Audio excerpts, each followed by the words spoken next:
Bonjour, donc une petite vidéo sur la Skipper 5000. Donc c'est une balance de Marco Haos. Cette marque distribue deux balances à tickets pour les marchés et magasins principalement, qui sont la Skipper 5000 et la Skipper 7000. Le programme, la méthode de programmation est identique sur les deux balances. Les arborescences sont les mêmes. Les deux balances diffèrent principalement au niveau du design. Au niveau de la fiche vendeur, sur la 5000, il y a beaucoup moins d'informations que sur la Skipper 7000. Au niveau de l'imprimante, au lieu d'être sur la droite sur la Skipper 5000, elle est en façade sur la Skipper 7000, ici. Et ensuite, au niveau du clavier, où le clavier de la Skipper 5000 est beaucoup moins étoffé que sur la Skipper 7000. Mais pour accéder au menu, c'est la même chose. C'est-à-dire que pour accéder au menu de programmation, il suffit d'appuyer sur la touche menu, de rentrer un mot de passe, donc soit le mot de passe d'usine qui est fourni dans la notice, soit le mot de passe qui vous a été paramétré. Moi, je vais utiliser le mot de passe usine. Et ensuite, on appuie sur OK une fois qu'on a rentré le mot de passe.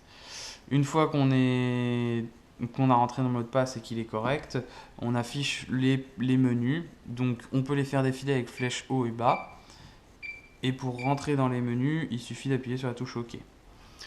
Là, on va aller programmer des articles et des familles. Donc pour ça, on va aller dans Données, Données d'articles, forcément, et Éditer données PLU. Donc éditer données PLU, ça vous permet d'enregistrer de nouveaux PLU ou de modifier des PLU déjà créés. Donc on rentre dans ce menu, on va éditer. Donc par défaut, ça vous propose tout de suite créer un nouveau. Donc si vous faites OK, ça va automatiquement vous emmener sur le PLU suivant du dernier programmé. Donc là, ça doit être le numéro 8 si je fais OK. Parce que j'ai déjà 7 PLU de créer.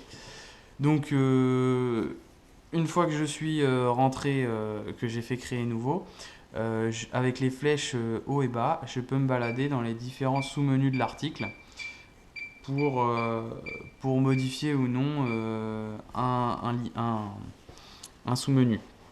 Donc là, par exemple, le numéro d'article, on ne va pas y toucher, on le laisse à 8 parce que ça nous va. Libellé, par contre, on va rentrer quelque chose. Donc on va aller rentrer le produit exemple.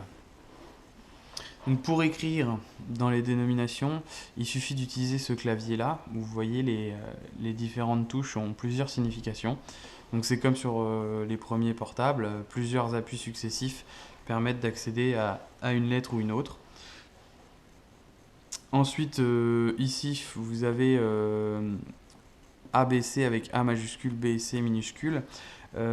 C'est un exemple de comment vous allez écrire, c'est-à-dire la première lettre va être en majuscule, les suivantes en minuscule.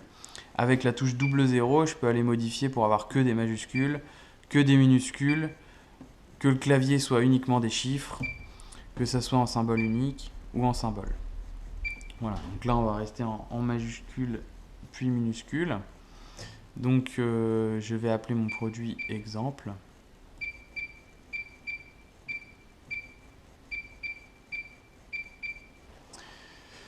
Une fois que j'ai rentré le nom complet, si je me suis trompé, je peux appuyer sur C pour effacer le dernier caractère et remettre le bon. Avec les touches 0 et void, je peux me déplacer dans le mot si je vois que j'ai fait une erreur. Donc c'est les touches gauche et droite ici. Pas la touche back, la touche back ça fait revenir en arrière. Donc là, une fois que c'est bon, j'appuie sur OK pour valider mon entrée. Là, il me propose tout de suite de vouloir modifier le prix unitaire, donc c'est ce qu'on va faire. On va mettre 2 euros. OK.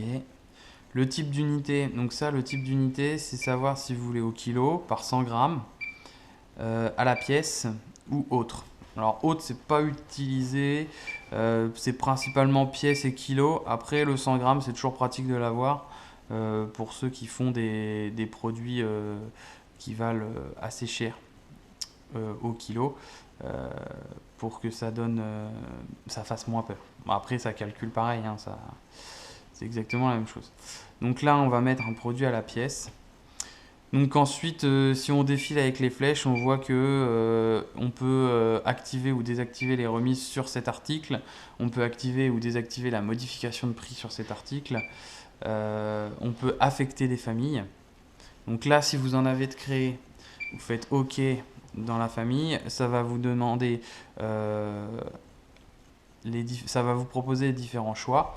Donc là, vous pouvez les passer avec les flèches. Soit aucune famille, soit une nouvelle famille, soit la famille que vous avez créée. Donc là, en l'occurrence, j'ai déjà créé une famille test. Ce qui est assez pratique, c'est qu'on peut créer les familles directement depuis le menu article. Donc on n'est pas obligé de... Quand on commence la programmation d'articles, si on a oublié de programmer une famille, c'est pas grave, on peut directement la créer depuis ici. Il suffit de faire OK et on nous envoie directement dans la création de la famille. Donc là, on va affecter la famille test. Ensuite, est-ce qu'il y a une tare prédéterminée qui est enregistrée sur cet article?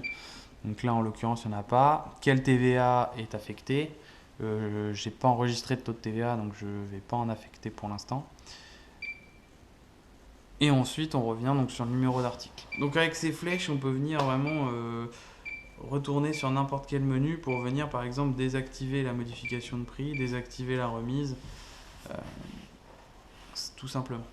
Une fois que c'est fait, on appuie sur la touche Back, on retourne au menu de création. Si vous voulez recréer un nouveau, vous faites OK, ça va vous proposer de créer l'article à la suite, etc., etc. Une fois que vous avez tout fini de programmer comme vous voulez, vous appuyez sur Back autant de fois que nécessaire pour revenir au poids ou pour revenir dans un menu précédent. Nous, on va ressortir. Donc voilà pour la création d'articles.